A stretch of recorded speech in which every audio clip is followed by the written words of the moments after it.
Mahigit 100,000 pisong halaga ng shabu ang nakumpiska sa isinagawang anti-illegal drug operation ng Bayambang PNP. Suspect, arestado. Tinutukan niya ni Police Master Sergeant Marvin Jake Romero.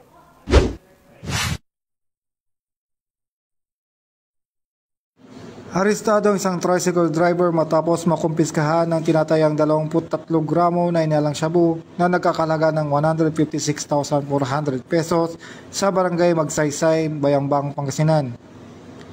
Kinilalang suspect na si alias Isa, 45 taong gulang at residente ng nasabing barangay.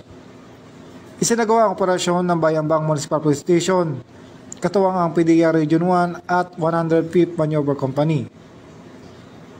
Nasamsam mula sa suspect ang 8 plastic sachet na hinalang shabu, isang improvised glass tutor at 2 pares na itim na medyas na ginamit bilang tago ng droga. Nasa Bayambang Municipal Police Station ang suspect para sa dokumentasyon at disposisyon.